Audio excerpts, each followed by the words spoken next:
क्या आपने कभी सोचा है हमें सबसे ज्यादा दुख, सबसे ज्यादा दर्द कब होता है? हमें दुख तब होता है जब हम उन चीजों को हमेशा के लिए पकड़ कर रखना चाहते हैं जिनका स्वभाव ही बदल जाना है। हम रेत को मुट्ठी में भींच रहे हैं और रो रहे हैं कि वह फिसल रही है। आज हम भगवद गीता के उस श्लोक को समझेंगे जो आपके डर और दुख की जड़ पर वार करेगा। यह श्लोक आपको एक ऐसा लेंस देगा जिससे आप दुनिया को वैसा ही देखेंगे जैसा एक योगी देखता है। यह है अध्याय 2 श्लोक 16। ना सतो विद्यतो भावो न भावो विद्यते सतः। जो असत्य है उसका कोई अस्तित्व नहीं है और जो सत्य है उसका कभी नाश नहीं हो सकता। ये सुनने में भले ही दार्शनिक या फिलॉसफिकल लगे, लेकिन जरा रुकिए। इसका हमारी जिंदगी, हमारे रिश्तों और हमारे जॉब से सीधा कनेक्शन है। कैसे? आइए देखते हैं। श्री कृष्ण यहाँ हमें सत्य और असत्य के बीच का डिफरेंस समझा रहे हैं। असत्य झूठ नहीं है। गुरुजी समझाते हैं असत्य उन सब चीजों को रेफर करता है जो सीमित है या लिमिटेड है, जैसे कि आज का मौसम जो बदलता है, आपके पास कितना पैसा है जो बदलता है समय के अनुसार, या सबसे बड़ी चीज जो असत्य है लेकिन हमें रियल लगती है, यानी कि हमारी बॉडीज। श्री कृष्णा भी श्लोक में अर्जुन को यही समझा रहे हैं कि ये जो शरीर है या जिन लोगों के लिए तुम दुख मना रहे हो कि ये तुम्हारे संबंधी हैं, ये तुम्हारे रिश्तेदार हैं, इनकी मृत्यु होने वाली है, ये जितने भी मनुष्य यहाँ कुरुक्षेत्र के युद्ध में आज खड़े हैं वे सब अनरियल या असत्य है। शरीर समय के साथ बदलता है। जब आप छोटे थे, फिर बड़े हुए और फिर बूढ़े हुए, सभी स्टेजेस में आप, यानी कि जिससे आप खुद को एसोसिएट करते हैं, वह कांस्टेंट ही रहा। हर स्टेज में आप ही थे। तो जो बदलता है या जो बदल रहा है, यानी कि हमारा शरीर, वह असत्य है। इंसिडेंसेस जो हमारे साथ हमारी लाइफ में होते हैं, जो जब हमारी लाइफ में होते हैं उस समय हमें बहुत पीड़ा देते हैं, लेकिन जब कुछ साल बीत जाते हैं तो कई बार उन्हीं इंसिडेंसेस पर हम हंसते हैं।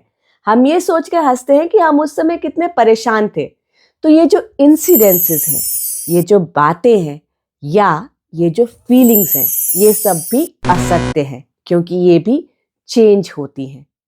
तो अब प्रश्न ये आता है कि सत्य क्या है? सत्य वह है जो कभी बदलता नहीं है, यानी कि ईश्वर, यानी कि हमारी आत्मा। शरीर अलग अलग स्टेजेस से गुजरता है, दुनिया अलग अलग फेजेस से गुजरती है, लेकिन जो नहीं बदलता है वह है आप, यानी कि आपकी आत्मा। तो आत्मा इटर्नल या शाश्वत है। हमेशा से ही ज्ञानियों ने इस ट्रूथ या इस सत्य को जाना है। जो कुछ भी ईश्वर से निकलता है या व्हाटएवर कम्स थ्रू गॉड या गॉड, वे ही सत्य है। और उनके अलावा जो कुछ बाहर दुनिया में दिखता है, जो चेंज करता है, जो सीमित है, वह सब असत्य है। हमारी लाइफ में इस श्लोक का क्या कनेक्शन है? गुरुजी समझाते हैं कि whatever happens to us, जो कुछ भी हमारे साथ हमारे जीवन में होता है, उसे हमें ईश्वर की इच्छा के रूप में देखना है। अगर हम ऐसा नहीं कर पाते हैं, अगर हम ये सोचते हैं कि कोई हमारे साथ बुरा कर गया, या ये इंसिडेंस मेरे साथ बुरा हो गया, या मुझे ये जॉब नहीं मिली इसलिए मेरे साथ बुरा हो गया, तब हम रियल और अनरियल यानी सत्य और असत्य के बीच में फंस कर रह जाएंगे। तो जो कुछ होता है ईश्वर की ही इच्छा से होता है। जब हम इस सत्य को जान जाते हैं, इसे एक्सेप्ट कर लेते हैं, तब हमारी लाइफ को हम ईश्वर की गेम प्लान के हिसाब से चला सकते हैं। तब हमारी लाइफ में हम खुश रह सकते हैं, लाइट फील कर सकते हैं।